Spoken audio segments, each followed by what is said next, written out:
നമസ്കാരം. മലയാളി വാർത്തയിലേക്ക് സ്വാഗതം. ഇനി തെരഞ്ഞെടുപ്പ് കാലമാണ്. പലതരത്തിലുള്ള പ്രതിസന്ധികളും ആശങ്കകളും എല്ലാ മുന്നണികളെ സംബന്ധിച്ചും അവരുടെ മുൻപിലുണ്ട്. അതിനൊക്കെ തന്നെ തരണം ചെയ്ത് ജനങ്ങളുടെ വോട്ട് നേടുക, അല്ലെങ്കിൽ ജനങ്ങളുടെ മനസ്സിലേക്ക് ഇറങ്ങി ചെല്ലുക എന്നുള്ളത് തന്നെയാണ് എല്ലാ പാർട്ടികളും മുന്നോട്ട് വയ്ക്കുന്നത്. ഏതായാലും ഇത്തവണ PR ഏജൻസികളുടെ വലിയ കളികൾ നടക്കുന്നുണ്ട് എന്നുള്ളത് മറ്റൊരു കാര്യമാണ്. ഇപ്പോൾ ഭരണപക്ഷത്തിരിക്കുന്ന CPM-നെ സംബന്ധിച്ചും ഒരുപാട് സ്വർണ്ണക്കൊള്ള, അതുപോലെ തന്നെ ഇപ്പോൾ ആരോഗ്യ മേഖലയിൽ ഉണ്ടാകുന്ന പലതരത്തിലുള്ള വീഴ്ചകൾ, ഇങ്ങനെ ഒരുപാട് കാര്യങ്ങൾ ഇവിടെ പ്രതിസന്ധിയിലാക്കി നിർത്തുന്നുണ്ട്. ഈ ഒരു സാഹചര്യത്തിലാണ് പ്രതിപക്ഷം കൃത്യമായിട്ട് സർക്കാരിനെ കുരുക്കുന്ന ചില കാര്യങ്ങളിൽ തെളിവ് സഹിതം രംഗത്ത് വരുന്നത്. അതിൽ കോൺഗ്രസ് നേതാവായിട്ടുള്ള രമേശ് ചെന്നിത്തല മുൻപിൽ തന്നെയുണ്ട്. സംസ്ഥാന സർക്കാരിനെതിരെ ഗുരുതരമായ ഡാറ്റ ചോർച്ച ആരോപണവുമായി കോൺഗ്രസ് നേതാവ് രമേശ് ചെന്നിത്തല വീണ്ടും രംഗത്ത്. സർക്കാർ ഉദ്യോഗസ്ഥരുടെ വിവരങ്ങൾ ചോർന്നതിന് പിന്നാലെ സംസ്ഥാനത്തെ ക്ഷേമ പെൻഷൻ ഗുണഭോക്താക്കളുടെ വ്യക്തിഗത വിവരങ്ങളും സർക്കാർ സ്വകാര്യ ഏജൻസികൾക്ക് ചോർത്തി നൽകിയെന്നാണ് ചെന്നിത്തലയുടെ പുതിയ വെളിപ്പെടുത്തൽ. ഇത് ഡിജിറ്റൽ വ്യക്തിഗത ഡാറ്റ സംരക്ഷണ നിയമനത്തിന്റെ നഗ്നമായ ലംഘനമാണെന്നും അദ്ദേഹം ആരോപിച്ചു.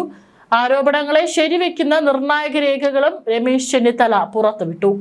പെൻഷൻ ഗുണഭോക്താക്കളുടെ വിവരങ്ങൾ ആവശ്യപ്പെട്ട മുഖ്യമന്ത്രിയുടെ officer on special duty Sambasiva Rao mission ഡയറക്ടർക്ക് അയച്ച കത്താണ് ഇതിൽ പ്രധാനം.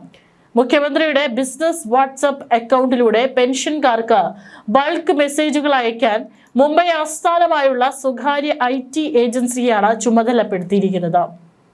ഇതിനായി ലക്ഷക്കണക്കിന് ആളുകളുടെ സ്വകാര്യ വിവരങ്ങൾ കൈമാറിയെന്നാണ് ആരോപണം. നിയമവിരുദ്ധ ശേഖരണം നടന്നുവെന്നാണ് ആരോപണം. വ്യക്തികളുടെ പേര്, ഫോൺ നമ്പർ, ജില്ല, വാർഡ് എന്നിങ്ങനെയുള്ള അതീവ രഹസ്യമായ വിവരങ്ങളാണ് സർക്കാർ നിയമവിരുദ്ധമായി സ്വകാര്യ കമ്പനിക്ക് നൽകിയത്. ഫെബ്രുവരി 19, 20 തീയതികളിലായി ഏകദേശം 1 കോടിയോളം ആളുകൾക്കാണ് മുഖ്യമന്ത്രിയുടെ ഓഫീസിൽ നിന്ന് ഇത്തരത്തിൽ സന്ദേശങ്ങൾ അയച്ചത്. നിയമസഭാ തെരഞ്ഞെടുപ്പിന് മാസങ്ങൾ മാത്രം ബാക്കി നിൽക്കെ വോട്ടർമാരെ സ്വാധീനിക്കാൻ സർക്കാർ സംവിധാനത്തെ ദുരുപയോഗം ചെയ്യുകയാണ്. സർക്കാർ സേവനങ്ങളുടെ നടത്തിപ്പിനായി 19 സ്വകാര്യ IT സ്ഥാപനങ്ങളെ എംപാനൽ ചെയ്യാൻ ഉത്തരവിട്ടുള്ള രേഖകളും അദ്ദേഹം പുറത്തുവിട്ടു. ജനങ്ങളുടെ സ്വകാര്യത സംരക്ഷിക്കേണ്ട സർക്കാർ തന്നെ അത് ലേലത്തിന് വെച്ചിരിക്കുകയാണ്. അതായത് രമേശ് ചെന്നിത്തല തെളിവ് സഹിതം പുറത്തുവിട്ടിരിക്കുന്നത് വളരെ ഗുരുതരമായിട്ടുള്ള ഒരു കാര്യമാണ്. നമ്മുടെ നാട്ടിലുള്ള സാധാരണക്കാരായിട്ടുള്ള ജനങ്ങളുടെ അടക്കം തന്നെ പല വിവരങ്ങളും ഇത്തരത്തിൽ PR ഏജൻസികൾക്ക് നൽകിയെന്നാണ് രമേശ് ചെന്നിത്തല പറയുന്നത്. സ്പ്രിംഗ്ലർ വിവാദത്തിന് സമാനമായ മറ്റൊരു വലിയ ഡാറ്റ കൊള്ളയാണ് കേരളത്തിൽ നടന്നിരിക്കുന്നത്.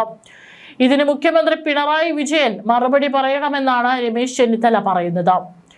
തെരഞ്ഞെടുപ്പ് ആസന്നമായിരിക്കെ സർക്കാർ സേവനങ്ങളുടെ മറവിൽ വോട്ടർമാരുടെ വിവരങ്ങൾ ശേഖരിക്കാനും അവ സ്വകാര്യ ഏജൻസികൾക്ക് കൈമാറാനുമുള്ള നീക്കം വലിയ രാഷ്ട്രീയ വിവാദത്തിലേക്ക് കൊണ്ടുപോകാനാണ് ചെന്നിത്തലയുടെ ആവശ്യം.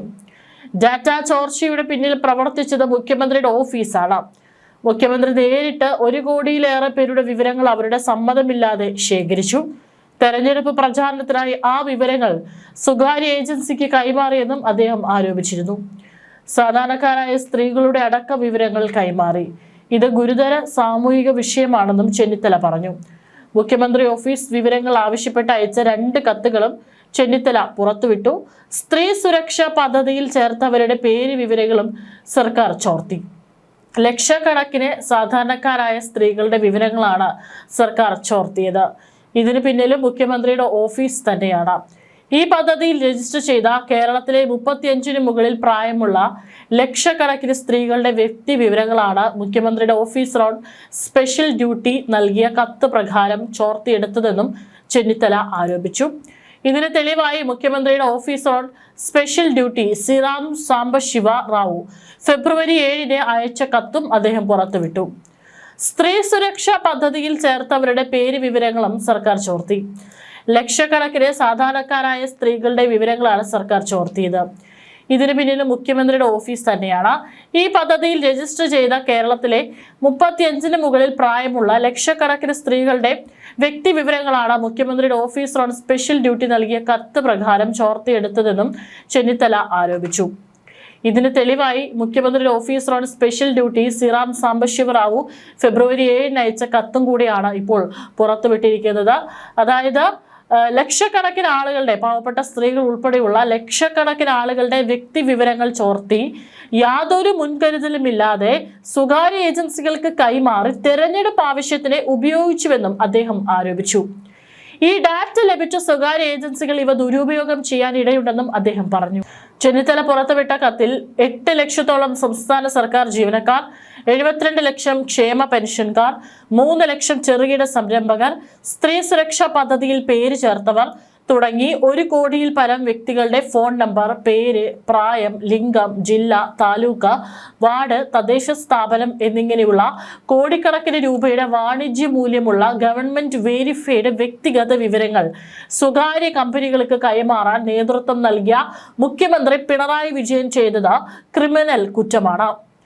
ഗുരുതരമായ ക്രിമിനൽ കുറ്റം ചെയ്ത മുഖ്യമന്ത്രി രാജിവെച്ച് ഒഴിയണം. ഈ വിഷയത്തിൽ സമഗ്ര അന്വേഷണം നടത്തണമെന്നും രമേശ് ചെന്നിത്തല പറഞ്ഞു. ഡാറ്റകൾ പുറത്തുപോയാൽ സൈബർ തട്ടിപ്പ് അടക്കമുള്ള വൻ കുറ്റകൃത്യങ്ങൾക്ക് വഴിവെക്കുമെന്നും സൈബർ തട്ടിപ്പ് സംഘങ്ങളുടെ കയ്യിൽ ഈ പാവപ്പെട്ട സ്ത്രീകളുടെ വ്യക്തിവിവരങ്ങൾ എത്തിയാൽ ഗുരുതരമായ പ്രത്യാഘാതങ്ങളാണ് ഉണ്ടാവുകയെന്നും അദ്ദേഹം എടുത്തു പറഞ്ഞു.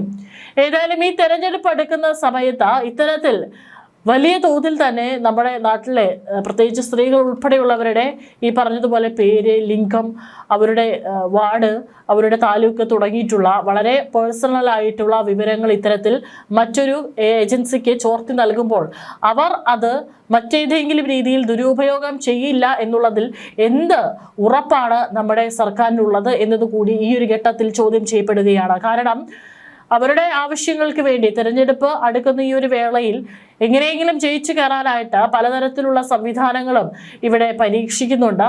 പക്ഷേ അതൊരു തരത്തിലും മറ്റൊരാളുടെ വ്യക്തിയുടെ സ്വകാര്യ ജീവിതത്തിലേക്ക് നുഴഞ്ഞു കയറിക്കൊണ്ടോ അല്ലെങ്കിൽ അവരുടെ വ്യക്തി വിവരങ്ങൾ മറ്റുള്ള ആളുകൾക്ക് വിറ്റുകൊണ്ടോ ആകരുത് എന്നുള്ളതാണ്. തീർച്ചയായിട്ടും രമേശ് ചെന്നിത്തല തെളിവുകൾ സഹിതമാണ് ഈ കാര്യങ്ങളൊക്കെ തന്നെ പുറത്തുവിട്ടത്. ഏതെങ്കിലും തരത്തിൽ ഇതിൽ ശരിയുണ്ട് എന്നുണ്ടെങ്കിൽ തീർച്ചയായും ഇവരുടെയൊക്കെ തന്നെ വിവരങ്ങൾ സംരക്ഷിക്കേണ്ടത് അനിവാര്യമാണ്. അത്തരത്തിൽ നടത്തിയിട്ടുണ്ട് എന്നുണ്ടെങ്കിൽ തീർച്ചയായിട്ടും നടപടികൾ എടുക്കേണ്ടതാണ്.